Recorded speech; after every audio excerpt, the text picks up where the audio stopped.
Halo dan selamat datang kembali. Anda mengirimkan kami sebuah catatan singkat, tapi isinya padat sekali. Sebuah analisis teknikal pasar saham kita di Indonesia. Semacam potret dari tanggal 19 Januari 2026. Betul. Jadi misi kita kali ini bukan cuma baca angka ya, tapi kita coba benar-benar merasakan denyut nadi pasarnya hari itu. Apa sih artinya kalau lebih dari separuh saham itu trennya positif, siapa motornya, dan siapa yang, ketinggalan kereta? Dan data yang Anda kasih ini spesifik banget loh. Saham-saham ini lolos saringan teknikal yang cukup ketat. Moving average 20 hari harus di atas MA50 dan yang 50 juga harus di atas MA200. Oke. Sebelum kita lanjut, coba kita terjemahkan dulu itu. Buat Anda yang mungkin nggak setiap hari lihat grafik, bayangin aja ini kayak 3 lampu hijau yang nyala barengan di jalan tol. Iya, analogi yang bagus. Lampu pertama, MA20, itu kan momentum jangka pendek. Betul. Lampu kedua, MA50, itu jangka menengah. Dan yang ketiga, MA200, tren jangka panjang. Jadi kalau ketiganya berbaris rapi gitu, analis teknikal lihatnya ini konfirmasi kuat kalau sahamnya lagi uptrend. Benar begitu? Analogi yang sempurna. Itu persis menangkap esensinya. Ini bukan sekedar kenaikan sesaat, tapi sebuah momentum yang terstruktur di berbagai horizon waktu. Nah, sekarang kita lihat gambaran besarnya dari total 944 saham di Bursa Efek Indonesia waktu itu. Berapa banyak yang dapat 3 lampu hijau ini? Berapa tuh? Jawabannya, 556 saham. Wow, 556. Itu lebih dari setengahnya ya. Tepatnya hampir 60% dari seluruh saham di bursa. Reaksi pertama saya sih, angka itu tinggi banget. Sangat tinggi. Dan disinilah poin kuncinya. Angka 556 itu bukan sekedar angka. Itu cerminan sentimen pasar yang luar biasa positif dan, yang lebih penting, merata. Merata ya, maksudnya. Kadang kan kita lihat IHSG hijau, tapi kalau dibedah, ternyata cuma didorong 4 atau 5 saham bank besar aja. Iya, sering begitu.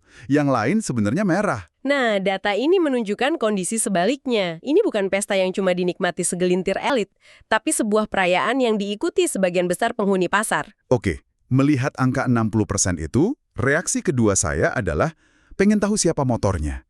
Apakah kekuatannya benar-benar merata di semua sektor? Atau ada beberapa yang narik gerbongnya dengan kekuatan super? Pertanyaan yang bagus banget. Dan data ini kasih kita jawaban yang sangat jelas. Kalau kita urutkan berdasarkan persentase saham uptrend tertinggi di tiap sektor, ada 3 juara yang menonjol. Di posisi puncak, ada sektor properti dan real estate. Dari 90 saham di sana, 67 diantaranya lagi uptrend. 67 dari 90, itu persentasenya gede banget. Masif. 74,4%. Hampir 3/4 dari seluruh saham properti. Itu sinyal yang nggak main-main. Siapa di urutan kedua? Tepat di belakangnya, ada sektor infrastruktur. Sebanyak 50 dari 69 sahamnya lolos, itu sekitar 72,5%. Oke. Dan yang melengkapi 3 besar adalah transportasi dan logistik, dengan 69,2% sahamnya lagi tren naik. Properti, infrastruktur, transportasi. Ini kayak trio yang nggak bisa dipisahin ya. Rasanya bukan kebetulan deh ketiganya ada di puncak barengan. Ini kayak baca sinopsis cerita tentang pembangunan fisik. Tepat. Narasi yang paling umum di sini adalah optimisme yang meluap terhadap pertumbuhan ekonomi domestik. Sektor-sektor ini kan proksi langsung dari aktivitas ekonomi real. Maksudnya? Iya, Anda nggak akan bangun gedung atau jalan tol baru kalau nggak yakin bakal ada permintaan di masa depan kan? Oh, masuk akal. Ini adalah taruhan pasar bahwa roda ekonomi sedang atau akan segera berputar kencang. Tapi apa ini murni karena sentimen domestik aja? Atau ada faktor lain yang mungkin bermain? Poin yang sangat kritis. Optimisme domestik itu pasti ada. Tapi seringkali kekuatan sebesar ini juga didorong faktor lain. Misalnya, kebijakan pemerintah yang pro-infrastruktur. Atau mungkin ada aliran dana asing yang masuk. Oke, jadi ceritanya berlapis. Dan kalau memang ada pembangunan besar-besaran, logikanya kan butuh bahan bakar dan material dong. Coba kita lihat datanya. Ini dia. Saya lihat di sini sektor energi juga kuat. Hampir 64% sahamnya uptrend. Betul. Diikuti barang baku di angka 63,1%. Dan Anda baru saja menghubungkan titik-titik berikutnya dengan sempurna. Kekuatan di sektor energi dan barang baku ini adalah konfirmasi dari narasi pembangunan tadi. Jadi saling mendukung ya? Iya, untuk bangun semua infrastruktur dan properti itu kan butuh semen, baja, tembaga, untuk jalankan alat berat, butuh solar dan listrik. Jadi ini gambaran sebuah ekonomi yang sedang bergerak dari hulu ke hilir. Baik, ceritanya sejauh ini koheren dan positif banget. Tapi kalau hampir 60% saham naik, artinya kan masih ada 40% lebih yang enggak. Saya jadi penasaran, di tengah pesta besar ini, siapa yang cuma nonton dari pinggir lapangan? Siapa yang ketinggalan sih? Nah, ini bagian yang sering kali ngasih wawasan paling dalam. Melihat siapa yang nggak ikut serta. Data menunjukkan ada 3 sektor yang persentase saham uptrend-nya paling rendah. Di posisi paling buncit, barang konsumsi primer. Loh, ini agak aneh. Dari 132 saham, cuma 52 yang lolos. Itu cuma 39,4%. Jauh banget di bawah rata-rata. Jauh sekali. Di atasnya ada teknologi dengan 43,5%. Dan kesehatan persis di 50%.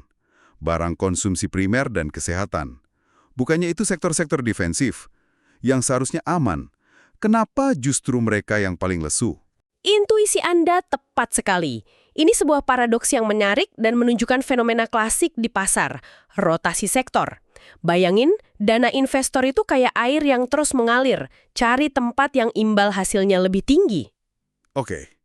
Dalam kondisi pasar yang sangat optimis atau sentimen risk-on, investor cenderung jadi lebih berani. Oh, jadi mereka nggak lagi cari aman tapi ngejar pertumbuhan yang eksplosif. Ini bukan berarti perusahaan makanan atau farmasi tiba-tiba jelek, tapi investor ngerasa ada peluang lebih seksi di tempat lain, gitu. Persis. Ini semua soal opportunity cost. Kenapa harus parkir dana di perusahaan yang tumbuhnya stabil 5-10% setahun, kalau bisa taruh di saham properti yang potensi naiknya 50%? Iya juga ya, dana pun pindah dari pelabuhan aman sektor defensif ke kapal-kapal cepat di sektor siklikal. Data ini bukti visualnya. Oke, itu masuk akal untuk konsumsi primer dan kesehatan. Tapi gimana dengan teknologi? Sektor ini kan biasanya dianggap sektor pertumbuhan, bukan defensif. Kenapa dia ikut-ikutan lesu? Nah, ini anomali yang menarik. Kelemahan di sektor teknologi bisa jadi punya cerita yang beda. Mungkin ini bukan soal rotasi, tapi ada faktor lain. Salah satu kemungkinannya adalah valuasi. Valuasi? Maksudnya kemahalan gitu? Bisa jadi. Bisa jadi saham-saham teknologi ini sudah naik gila-gilaan sebelumnya, jadi valuasinya dianggap sudah terlalu mahal dan rentan kena ambil untung. Tadi Anda sempat sebut sentimen global. Apa itu bisa berpengaruh juga? Maksud saya, kayak kekhawatiran suku bunga di Amerika naik misalnya, itu kan biasanya mukul saham teknologi duluan di mana-mana. Tepat sekali, itu kemungkinan kedua dan sangat kuat. Saham teknologi, apalagi yang masih bakar uang, itu sensitif banget sama kenaikan suku bunga. Jadi bisa jadi di awal 2026 itu ada sinyal dari Bank Sentral AS bahwa era bunga murah bakal selesai. Dan itu bikin getaran negatif ke sektor teknologi global, termasuk di sini. Jadi nggak semua bergerak dengan irama yang sama ya? Tunggu sebentar. Sambil kita ngobrol tadi, saya iseng coba lihat data ini dari sudut yang sedikit beda. Oh ya? Selama ini kan kita fokus di persentase. Tapi saya coba urutkan ulang bukan berdasarkan persentase, tapi berdasarkan jumlah absolut saham yang lagi uptrend. Dan hasilnya cukup mengejutkan. Daftarnya jadi beda. Saya suka cara berpikir seperti ini. Mengubah lensa seringkali memunculkan detail yang terlewat. Apa yang Anda temukan? Di posisi puncak sekarang bukan properti, tapi sektor barang konsumsi non-primer dengan 92 saham. Juaranya. Tapi kalau dihitung jumlah anggotanya yang ikut pesta, ternyata konsumsi non-primer yang menang. Ini artinya apa ya? Ini adalah nuansa yang sangat penting. Ini membawa kita ke konsep keluasan pasar atau market breadth di dalam sebuah sektor. Market breadth? Oke, gimana tuh? Gini, persentase itu menunjukkan intensitas kekuatan, sementara angka absolut itu menunjukkan distribusi atau partisipasi dalam kekuatan itu.